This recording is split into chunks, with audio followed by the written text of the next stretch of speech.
name's Ty Irwin, and I came to Boston, the North Shore, in 1985 as part of the staff of WFNX, the great radio station in Lynn that is now defunct. I know, big right? So anyway, I did one of the other fishtails for Maureen, which was the Radio Days one, and we had such a good time. We thought we'd come back and do more. So I'll be bringing the people on tonight. We're going to start with Isaac DaRowe. He's a Rockport native, currently living in Somerville with his wife, Raquel. Isaac works as a rainwater harvesting designer. How many other rainwater what?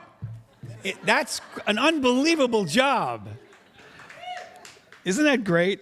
So he pursues his interest in creating regenerative landscapes. It's like the coolest thing ever. I don't know what it is, but he enjoys exploring the rugged beauty that is the Cape Ann coastline, riding anything that he can get his hands on to move across the water, paddling and swimming. Is he here tonight? That's what I wonder. Yes, he is. Isaac. He's going to start us out tonight.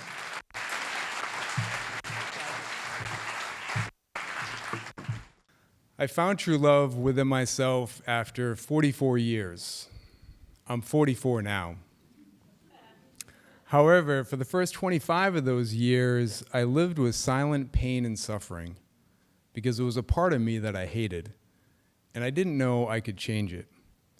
You see, I had this thing that I blamed when life didn't go my way.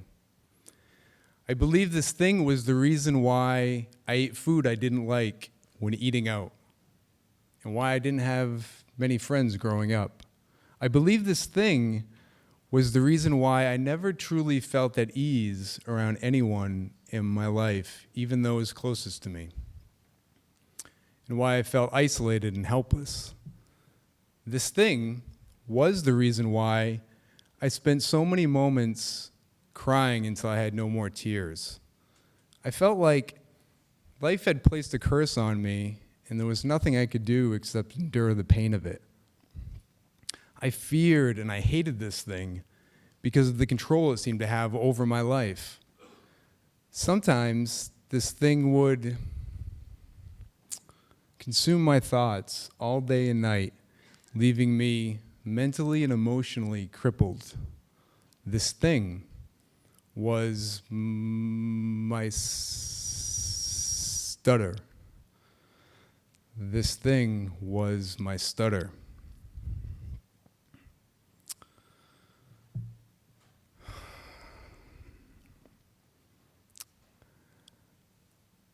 When I was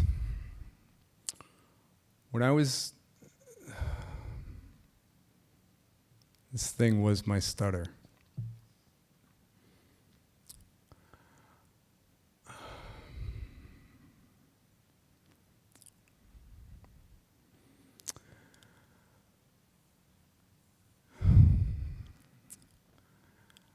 I didn't know that I could seek help for my stutter until I was 25.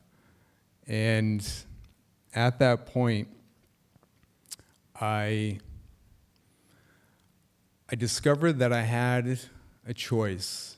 And so I took a speech therapy program where I learned tools and strategies to help me change my speech pattern. And it worked. It worked really well. And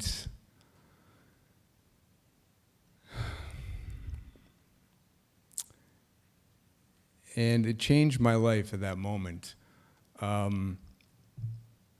However, I still had this hatred inside me that even though I was speaking well, there was something about it that wouldn't let me be free. So recently I was talking to the love of my life, my inspirational, beautiful wife Raquel about this, and she said, what if you tried something different? What if you tried loving your stutter? Thank it for showing up in your life and for the purpose it serves you. I said, why or how could I possibly love something that has caused me so much pain for so many years? And she said, because loving it will help dissolve the hatred. Every thought of my mind, every cell in my body was saying, no, you must be stronger than it, control it, beat it.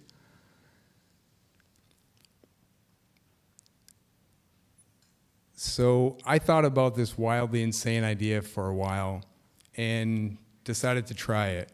And at first, I was not fully committed. I would say, hi, Stutter, I love you. Thanks for showing up in my life. And for the purpose you serve. But soon, I started to see a change, a transformation. I started to feel more open, even lighter about my stutter. I started to see that my stutter has shaped me into the person I am today. And my stutter has and continues to teach me life lessons. And it allows me to be an effective communicator. My stutter is my drive to help others dissolve their silent pain and suffering from stuttering. Now, I truly love my stutter. Thank you.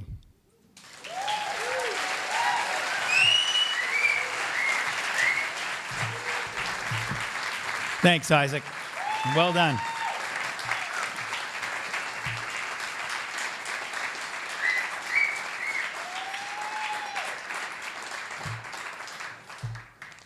Our next storyteller tonight is Lori Grande. And Lori Grande is one of those people who you know, whether you know her or not, because you've heard her voice a lot of times on several of the biggest radio stations in Boston over 30 years. Now back to the official bio. Lori was born in Lowell, now lives in Haverhill, is married to Doug for almost 4 years. Then it says, who'da thunk it? Lori has been on, as I mentioned, some of the biggest radio stations, and currently she delivers traffic on the threes on WBZ in morning drive, which means she doesn't talk to thousands, she doesn't talk to tens of thousands, she talks to hundreds of thousands of us at a clip every morning. So Lori decorates dollhouses and enjoys her 6 grandchildren, it says right here, and her 2 cats. She's a delight. Lori Grande, everyone. The cats are really my children. But I just want to say happy Thanksgiving. No, I want to say happy Valentine's Day to everybody. And if my bra shows, just let me know. Just someone go, ee, ee, and then I'll know. I love Valentine's Day because it's one of those holidays that has a little bit of magic around it. Like Christmas has the sparkly lights. Hello. Thank you very much. So, you know, Christmas has the colorful lights and everything, and your birthday has a little bit of magic about it because the morning you get up, you're like, this is my day. It's March 8th, and everybody's thinking about me. And you have your presents and your birthday cake. And Valentine's Day has that wonderful feeling of romance. You know, you can go out to dinner, and you have those special candles. And, you know, my husband told me tonight, your eyes are sparkling. And I know it's really just my lazy eye who's taking a trip around my head right there. But that's okay. That's fine. The thing about him is that when I first got together with him, one of the emails he had sent me is he was going out that night to visit his friend's wake of the friend, his wife had died, and he was going to the wake. And I said, you know, it's really nice that you're doing that because the second half of life is always much harder than the first half of life because in the first half of life, babies are coming in, you're graduating, there's new jobs, you're getting married. The second half of life, not so much. More people are going out. And that's when you really need the help. That's when you really need somebody behind you. So I thought that was really nice of him. One of the things when I met him is that he knew me is that I was best friends with my parents. Sad, but true. They were just, my mother is the love of my life. Also. But, so we went away on a trip to Daytona Beach with my parents, which was awesome. And we got there, second night, went out to a beautiful restaurant. It's called the Chart House. And when we got to the Chart House, sat in front of the window, beautiful water in front of us. And I looked at the menu, and it said on the top of the menu, "I love you, Lori Ellen." And I thought, this is the greatest restaurant ever. Does yours say that too? And so I thought, well, that's just another nice thing that he's done for me, because he's done so many wonderful things. During the meal, he got down on one knee in front of my parents and asked me to marry him. And I could not have been more surprised, since just a week before I had sent him a letter saying, "Please don't ask me to marry you, because I'm not ready yet." But here we were. My beautiful mother, my beautiful father, beautiful boyfriend. I thought at that time, the feeling that hit me was, help. No. The feeling that hit me was yes. It was yes.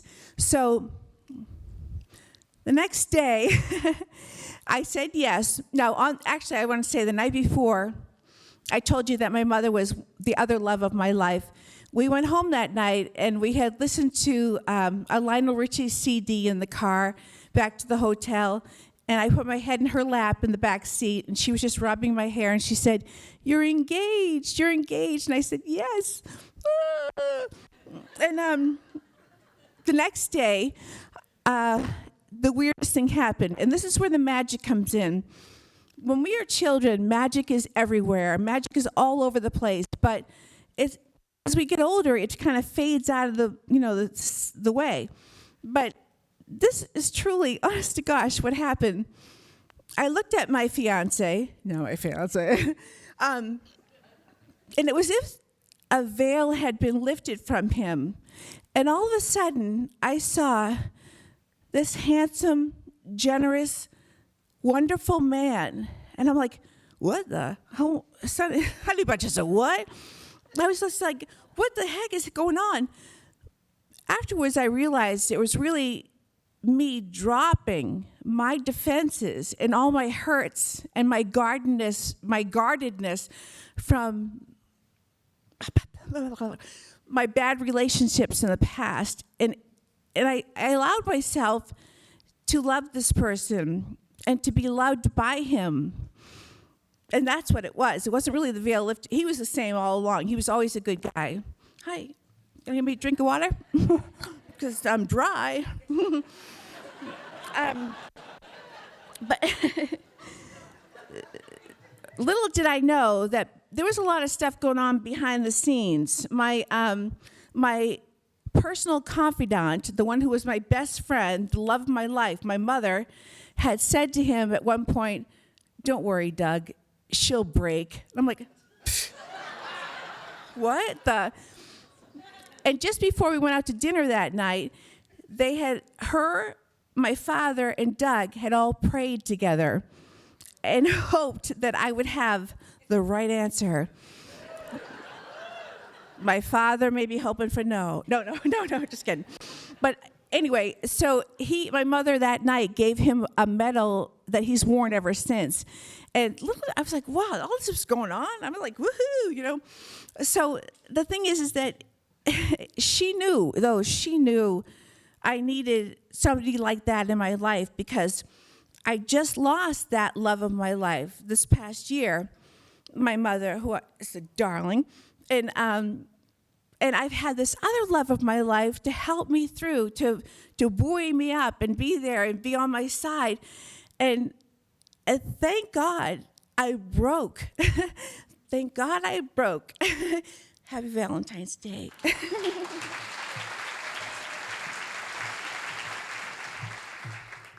Leontine Hartzell moved to Gloucester 4.5 years ago. She's an internationally known shamanic energy teacher and healer. I hope I pronounced that correctly. An award-winning recording artist and writer, she is the mother of 4 children and grandmother to one adorable little fellow. She loves to travel, kayak, hike, swim, sing, and cook. Wow, that's a lot. Most people don't say my name right. Leontine, French, old-fashioned name. Hi, happy Valentine's Day. Hi. So I had been divorced for 15 years, had tried a dozen boyfriends and countless dates, yet to my dismay, I was still single. So when my 4th child went to college, I decided to give myself a gift and move to the ocean in Gloucester. I figured if I never found love, and I was getting pretty pessimistic that I ever would after so many disappointments, that at least I would have the beach to soothe me. So after I settled in and got unpacked, I started looking for the best restaurants to eat at. A neighbor told me, "Oh, you'll love the Franklin Cafe. It never disappoints." Well, I'm always looking for an experience of sweet bliss when I eat out. Well, the Franklin's flan is such a dish. Smooth and silky and creamy all at once, gently firm with a malleable softness dripping with sweet orange sauce. So the Franklin became a place I like to take dates. And if the guy's conversation and body language held promise, I like to order dessert. John, the flute player, and I were set up by a mutual friend, and we hit it off, so I took him to the Franklin on our 4th date. He happily agreed to share some flan with me. As he spooned away at the juicy mound in the center of the table, he began to eat more and more slowly. I smiled and carried on talking, as I'm wont to do. And when we left the restaurant, before we'd gotten halfway across the street, he wrapped his big arms around me and gave me a big hot kiss on my mouth. "That's the most erotic dessert I've ever eaten. I could barely wait to get out of there to kiss you," he said. I smiled and said, "Doesn't it remind you of wild and secret places?" But our relationship only lasted a couple months because I figured out that he thought everything he did should take priority. Seamus was very handsome and fun to talk to, but a firm no-dessert eater. He was so fit and trim, I was ashamed to order the flan with him. We never even made it to a goodnight kiss. Kevin, the minister, however, was a different story. Kevin was sexy in a cute kind of way and very smart and interested in a lot of things and so easy to talk to. So I took him to the Franklin for our 3rd date.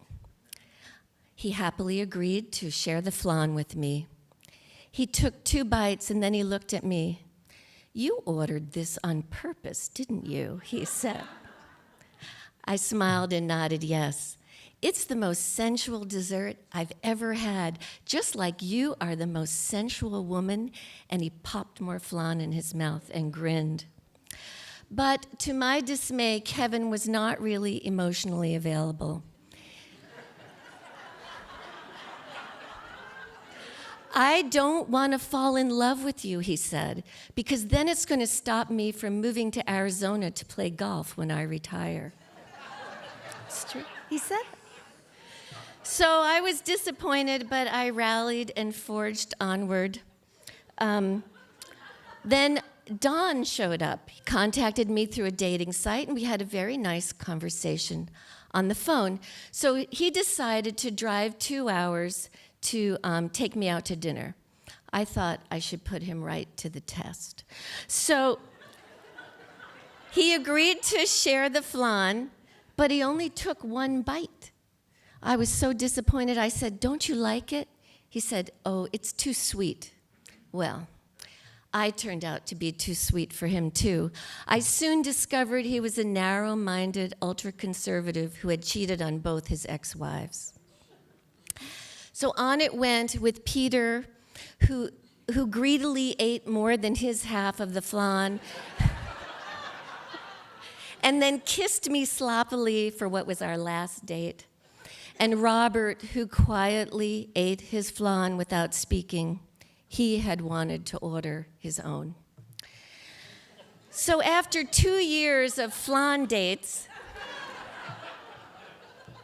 I went boyfriend shopping on dating sites one night, and I found a handsome guy with a dazzling smile. I took Brian to the Franklin for our third date. Now, the first boy I ever kissed in 8th grade had been a Brian, but he later became a Catholic priest. This Brian was different, tall and handsome, smart, interesting, a variety of interests that we could talk about. I just felt so comfortable with him, and he was intoxicating at the same time. We held hands across the table. The waitress came to clear our plates and gave me a knowing look when she asked if we wanted to order dessert.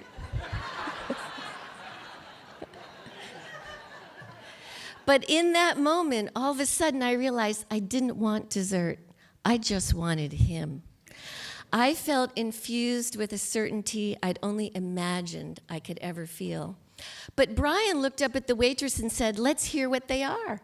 So she cheerily recited the list of desserts, giving me a knowing smile when she got to the flan. I said, "Sounds like a lot of sugar." And Brian squeezed my hand and said, "I think we're good." And in that moment, my dogged hope that I had kept alive through 17 years of disappointments and betrayals suddenly burst into bloom. I was not being passed over by some random miscalculation of destiny. The universe had finally brought me my guy.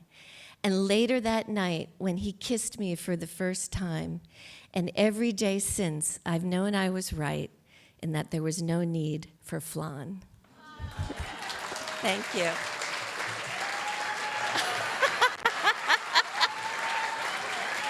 That's Brian. It's flan. Thank you.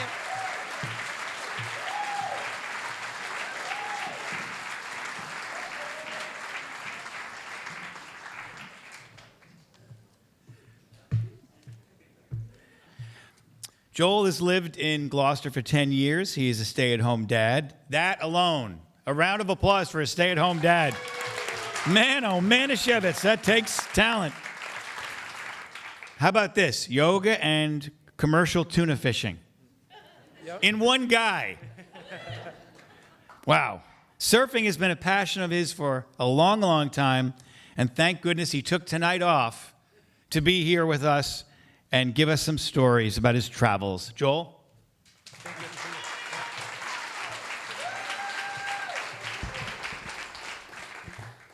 Good evening, everyone.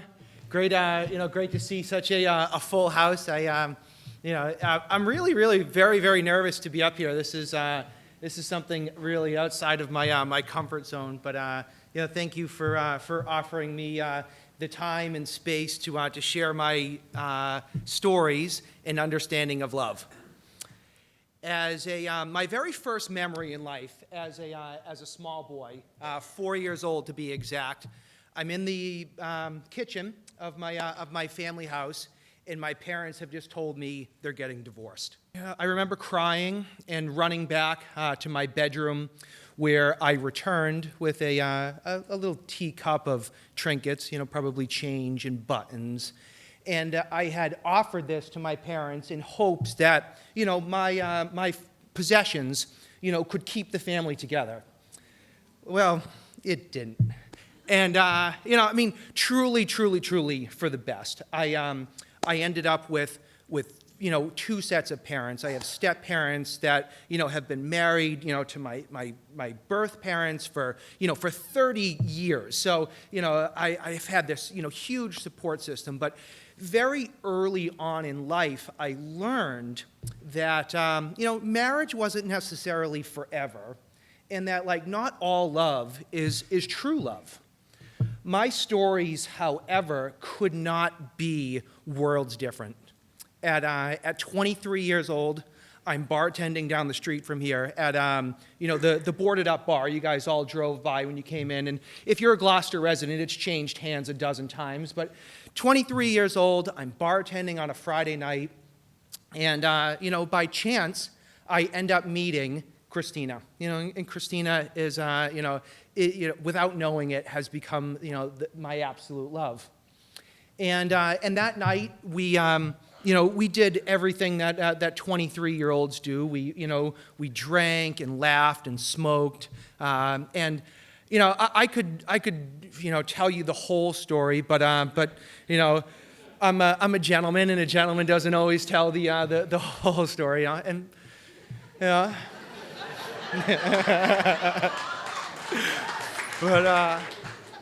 but yeah, we laughed and we learned all about each other. And, knowing the very next day, Christina was moving to New York to pursue her career. So, so Saturday came and Christina was gone.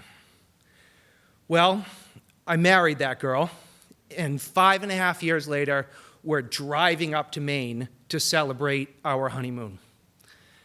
I start crying, right? We're driving up, driving up 95 to Maine, and I start crying. I start, just feeling the sensation coming through me, and, and the tears are coming down my eyes, and it was the first time in my whole life that I had ever cried like tears of joy. I was so happy to be with Christina, and to know that the rest of my whole life I was going to get to spend with somebody that I just cared so much for.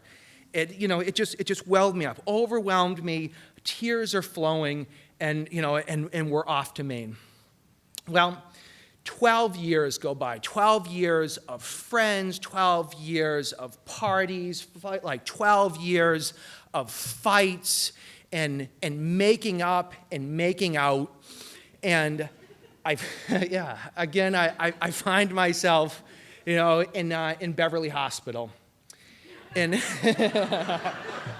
yeah, it's not the only time I've ever been to Beverly Hospital, but yeah, and it's late at night.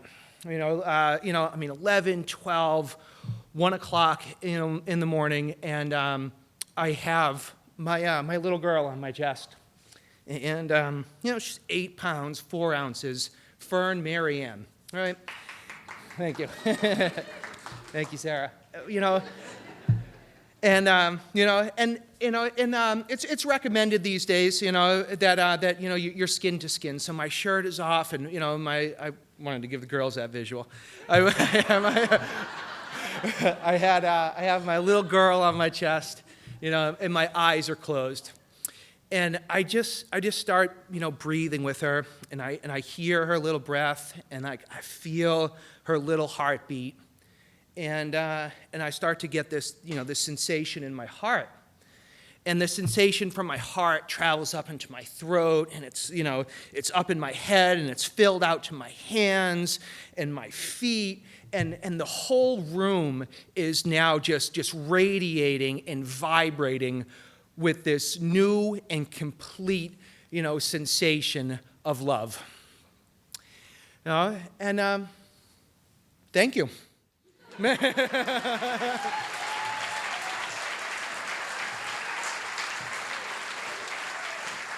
You did it.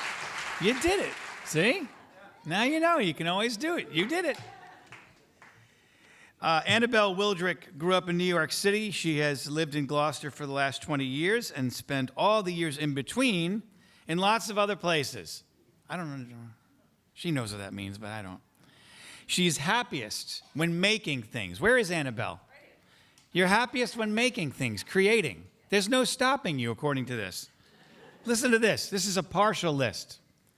Painting, clay, yarn, paper, glass, any material, she says. Any material. That's really going too far, don't you think? I mean, any?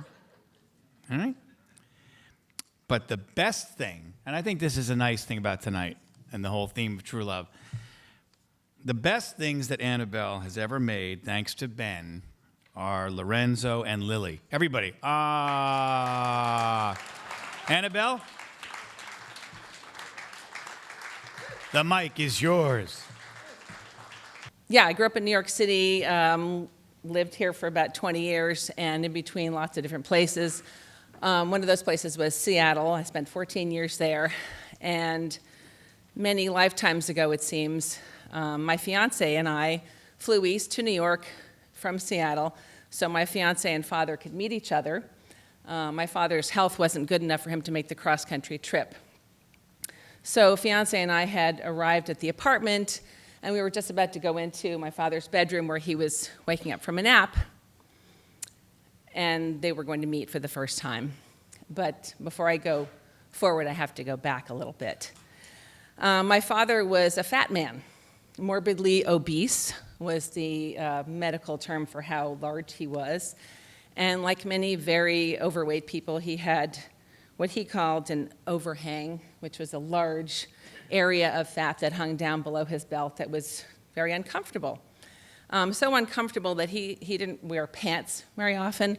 In fact, he hadn't worn trousers for many years. He wore what we called in my family robes, which were essentially what most people would think of as a caftan.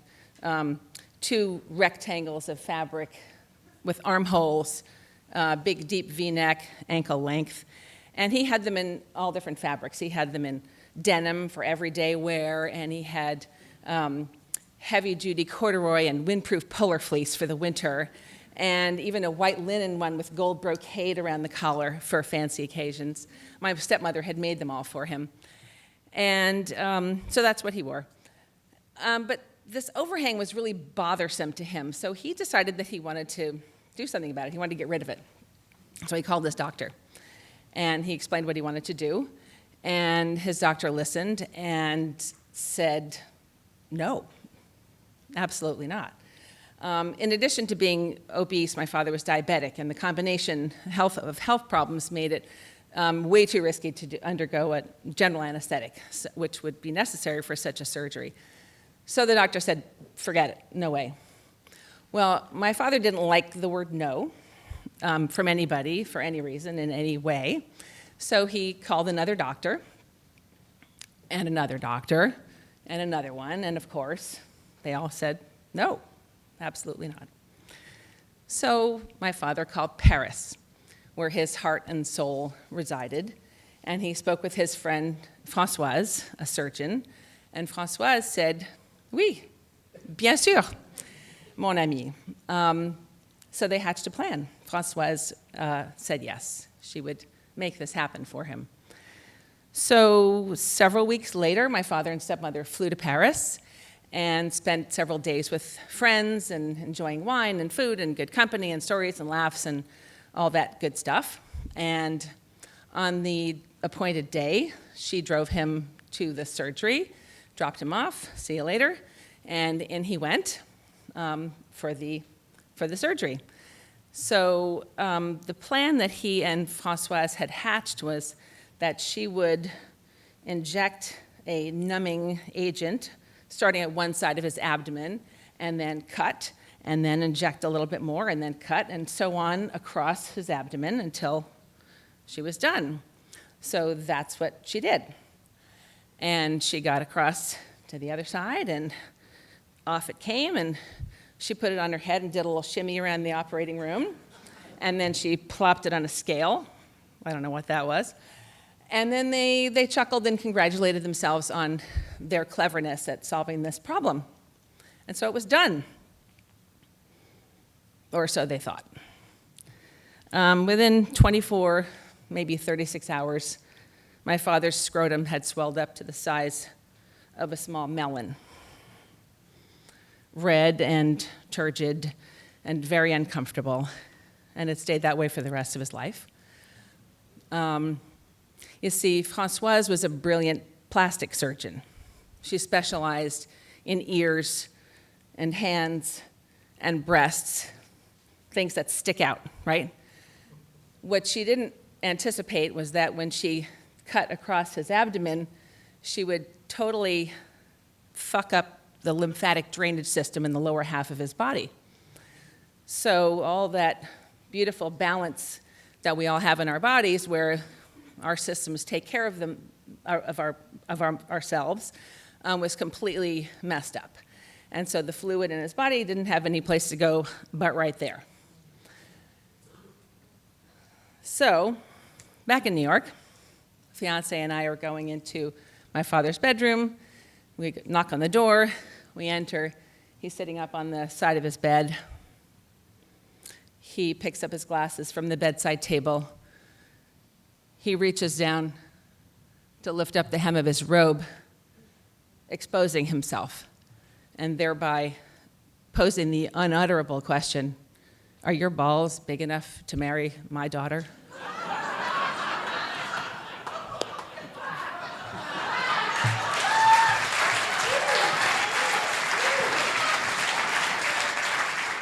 So,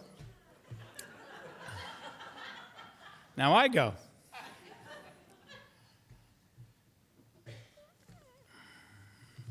Why the Seaway? Why the Seaway?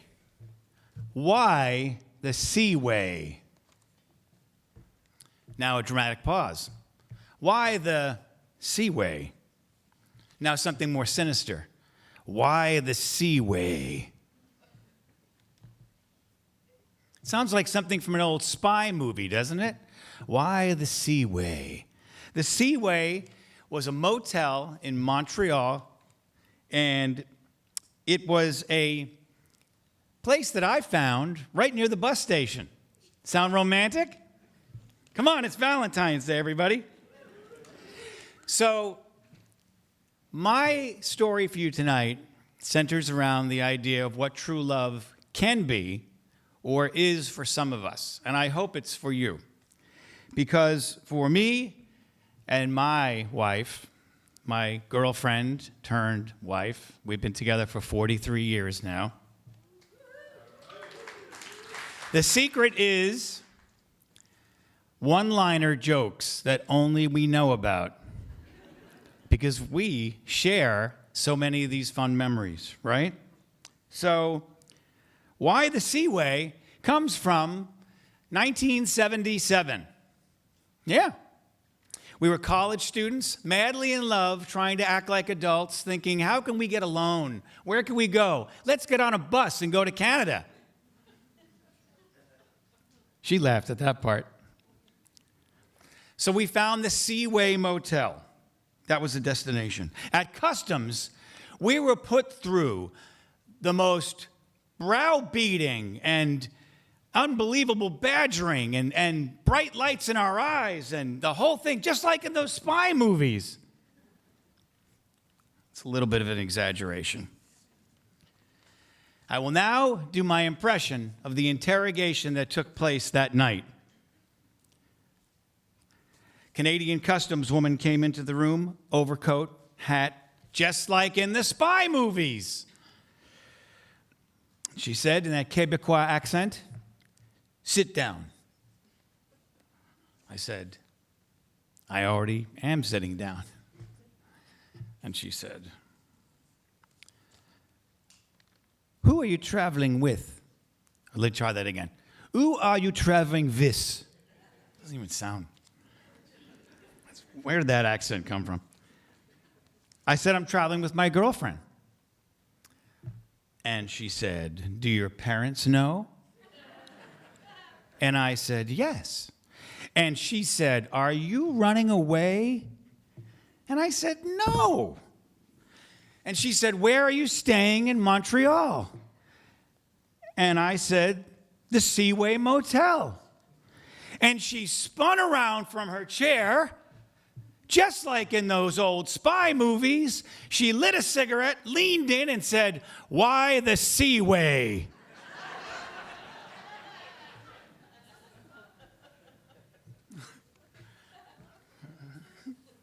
Because it's cheap and it's near the bus station, I guess.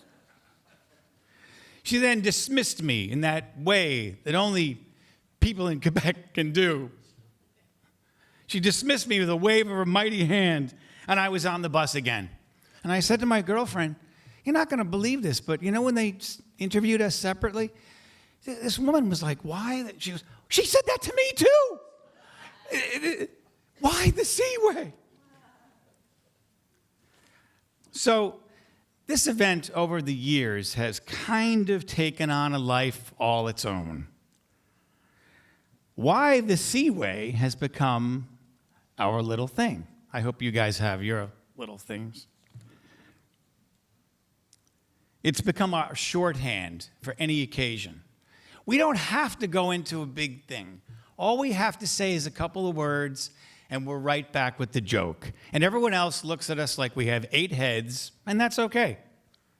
In a parallel universe somewhere, that Canadian customs agent broke our will that night, made us confess that we were indeed meeting our contact at the Seaway, exchanging microfilm, getting new identities, new passports, new histories. We would then blend in with the other people in Quebec province and act like everyone else, never to return to the United States again. But she had us right by the throat. Why the Seaway? The Seaway is long gone now. And other places that we visited in those days are also gone.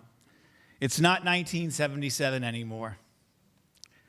But we're still together. We're still in love. And now we have dozens of other one-liner inside jokes that only we share. And I would share some of them with you tonight. But as the international spy that I am, thank you.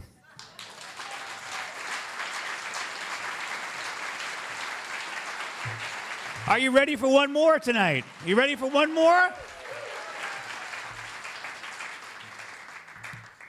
Good, because that's what you're going to get. Casey Breton is our last speaker tonight, our last storyteller.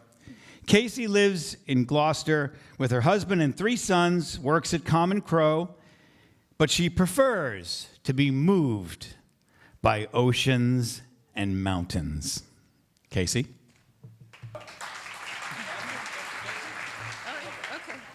Okay. So, I'm in love with a 14-year-old boy. His name is Lucas Hirsch, and I want to tell you about him. The first thing you should know about Lucas is that he's a great observer. He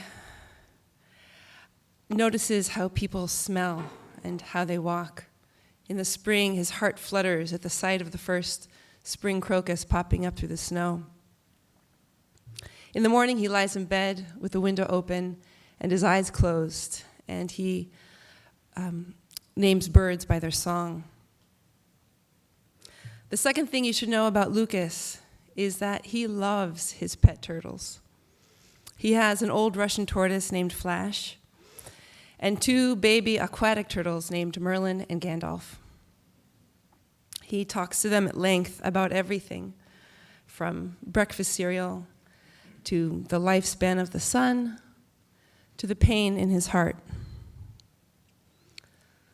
The third thing you should know about Lucas is that he has a very severe stutter.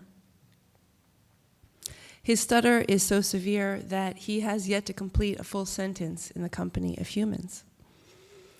He can, however, speak fluently with no trouble at all to animals, a phenomenon that some people who stutter experience.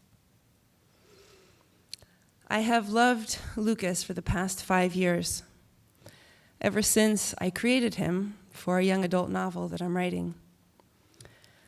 Lucas isn't a real person, but I've spent so much time with him between my head and my typing fingers that he feels real. My love for him is true. With anyone who you deeply love, more than anything, you want them to have what they need. Lucas's mother fled to Europe. He barely knows his father. And his only friends are turtles.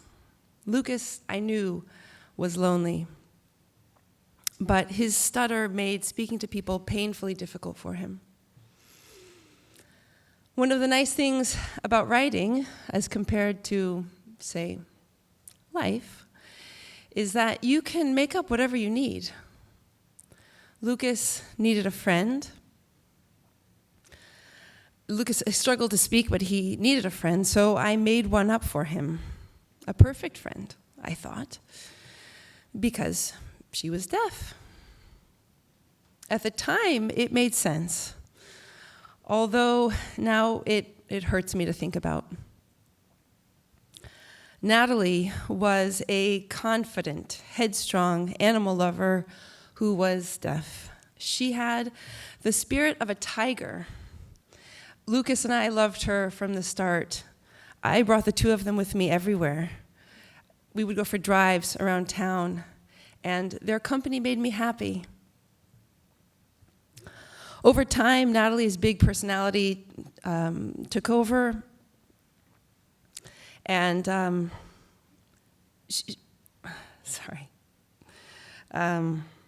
over time, Natalie's big personality took over, and she took center stage as the main character.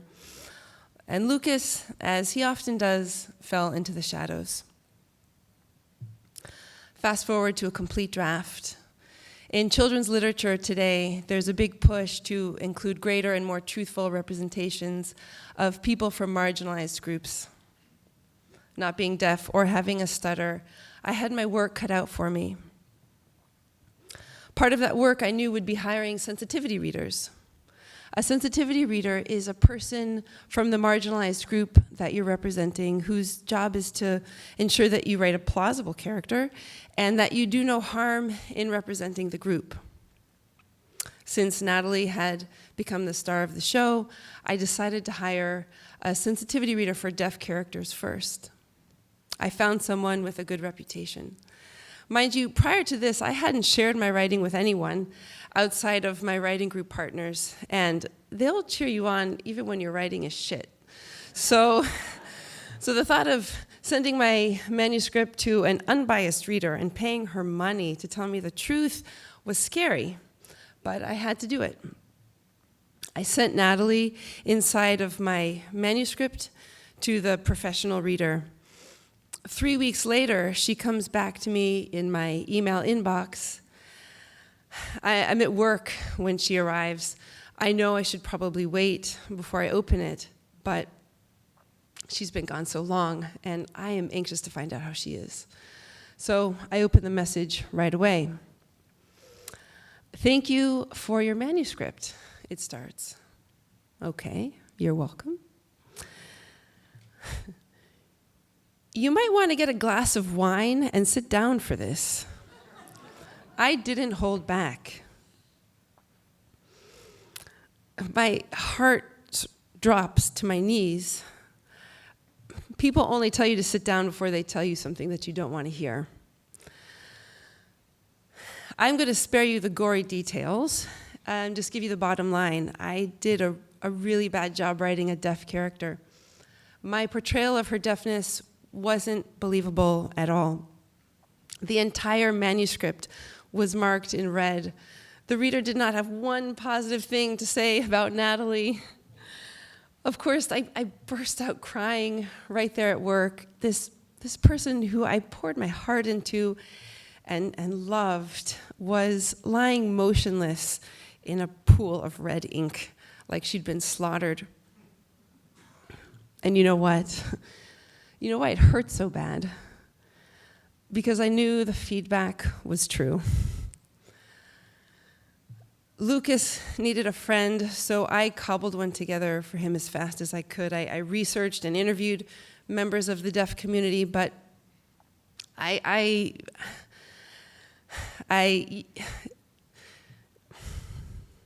used Natalie's deafness as a tool to help Lucas. She was strong and smart and confident, but her deafness was really just a tool to help him. I didn't know what to do after that critique. The only thing I could think was 5 years down the drain. 5 years of research and writing, 5 years of library finds and interviews, 5 years of yelling at my kids to be quiet and negotiating with my husband's schedule for time to write, 5 years of ignoring the laundry and dishes, 5 years of pure bliss and crippling doubt. What I'd sent to the reader was actually the 7th draft of this story, roughly 500,000 words down the drain. And with them, Lucas, that 14-year-old boy who I fell in love with years ago.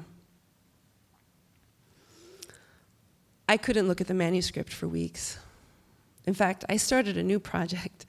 Just cut your losses and move on, I told myself. But then one night, I heard a voice. It was a man named Dr. Alan Rabinowitz, a renowned wildlife conservationist. I'd first heard his voice sharing a story on the moth about 5 years ago. In his story, Dr. Rabinowitz spoke about how growing up with a severe stutter profoundly connected him to animals.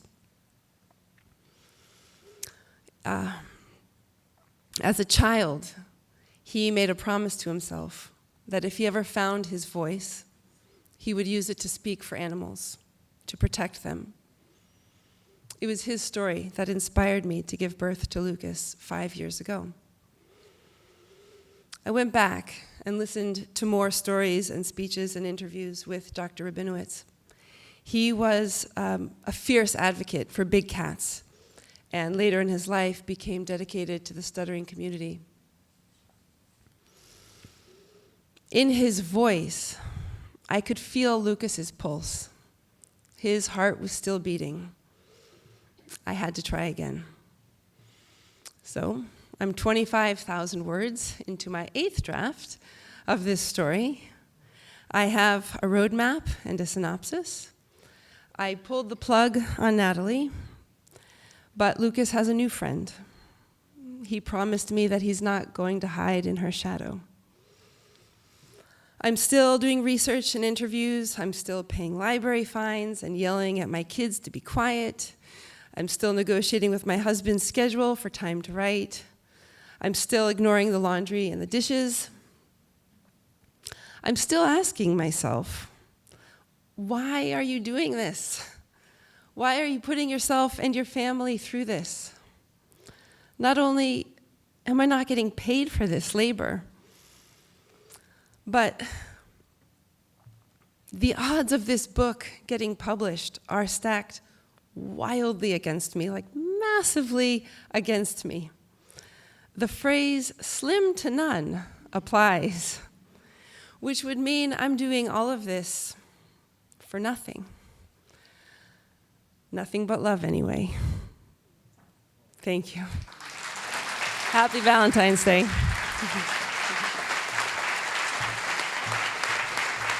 We have a late edition, and we will have one more storyteller. Well, actually, 2 storytellers for you tonight. Introduce yourselves and sign in, please. My name is Shelley Morgan. I've lived in Gloucester for 22 years with my husband Peter and our daughter Grace, who is 19 and in college. And I'm the Peter Dolan she just introduced.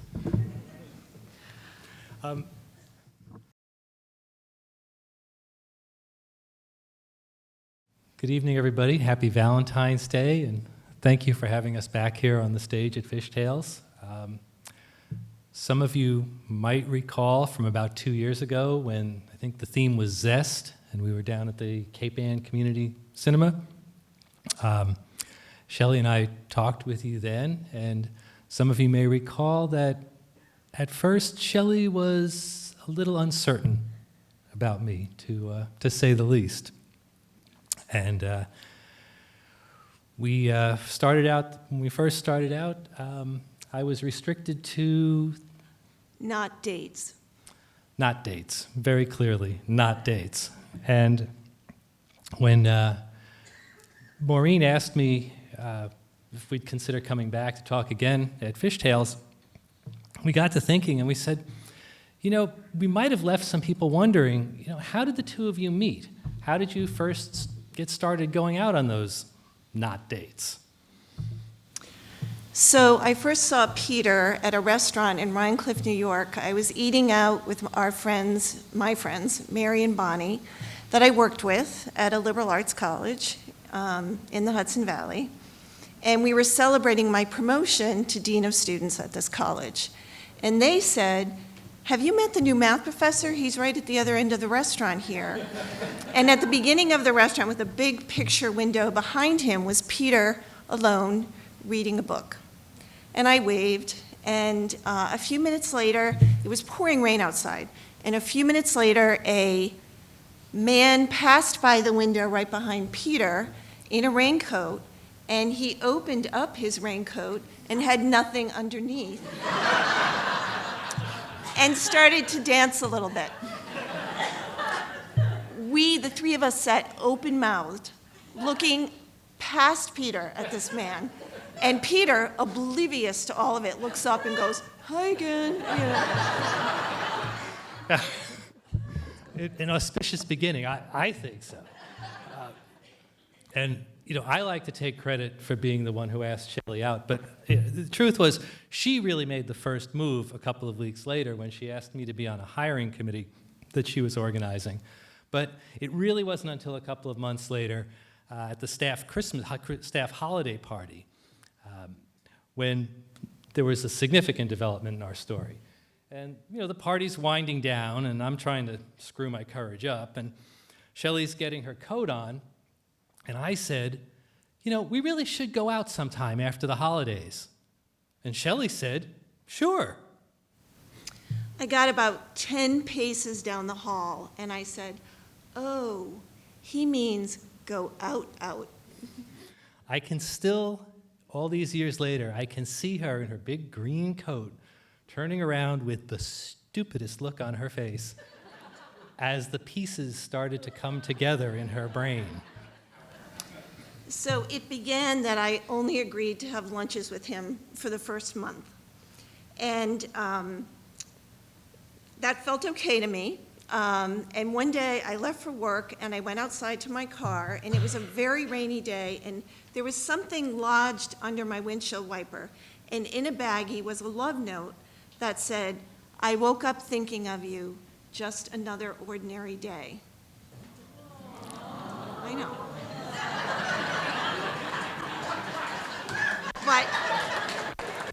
But for some reason, I told myself that I had no room for romance in my new job.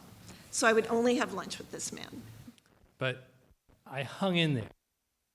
I have to say, though, even after, by her own admission, a first kiss that was... knee buckling. Thank you. There were still a lot of tests that had to be passed.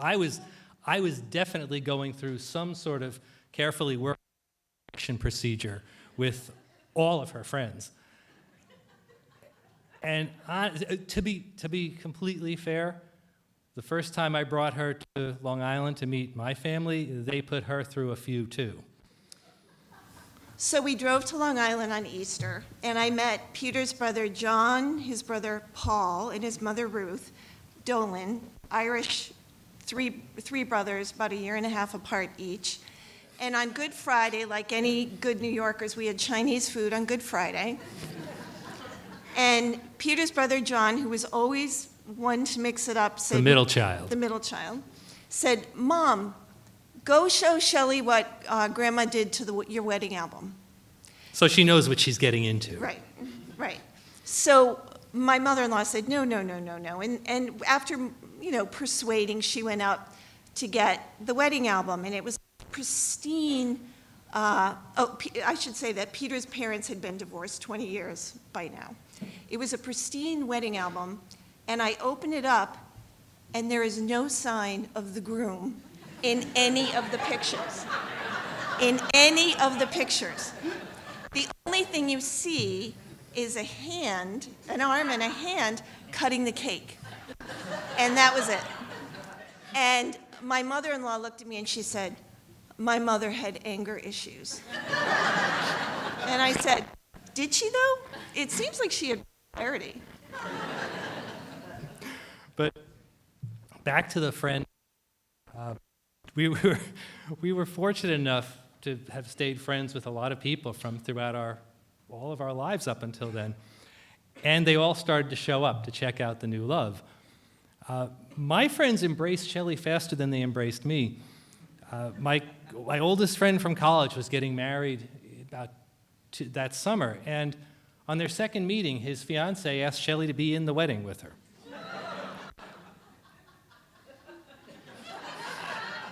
What can I say? And we're friends with them still to this day. Yeah, we were just just there a we couple just spent weekends a weekend with them.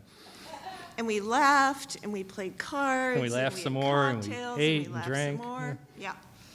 And my friends were very impressed with Peter's margarita making skill, and they took right to him. And they made it pretty clear that if it didn't work out between us, decisions would have to be made about our friendship. So I was fortunate to choose Pete and keep my friends. So our wedding, the theme for our wedding became the bringing together of these two groups of family and friends. And we were so excited about that we tasked our photographer with taking candid photographs at the reception so we could look back later and see who had been talking to whom. And the groups came together very well, so well, and we soon realized that there was plenty of room in our love for much more, including a baby. Peter has a wonderful old friend named Gary, and he and his wife Meg had decided to adopt a baby from Colombia. And we went to visit them, and we spent time with this beautiful boy, and they told the story of their adoption in Colombia, which is a country that really cares about the welfare of children. And we decided, I think in about 1999, to pursue our own adoption process in Colombia. And about a year later, we brought home our baby girl to Gloucester. Yeah, it was really quite remarkable, and there were a lot of visitors that first year. But our daughter was, how do I say, she was not Like her mother. She was not so easy to embrace all the love in her life. She was very territorial. And if I held another baby, she got upset. If I talked a little too loud or laughed a little too hard, especially with my older sister Barbara, who was Grace's favorite person on the planet, Grace got very upset. So I tried to think of something to help bridge this, and I said, why don't we do this? Why don't we draw a picture of a heart? And why don't we write all the names of the people that we care about in the heart? So we did. And of course, there was plenty of room in the heart. And I said, look at all the room we have left for the people that we love. Well, she was indeed skeptical like her mother, but she did start to expand her thinking, I think is the best way to say it. As you have to, because, and you start to figure this out right away, but especially as you get older and you realize that your love is intertwined with all of your life, with the joys and the hardship and the laughter and the loss, that maybe it doesn't take a village, but it certainly requires a good-sized collection of family and friends to sustain your love. And Grace now talks about the kids that she grew up with who, well, they aren't kids anymore. She calls them all her cousins. Yeah. Not dates. This all began with... not dates. But we know that true love always has room for more.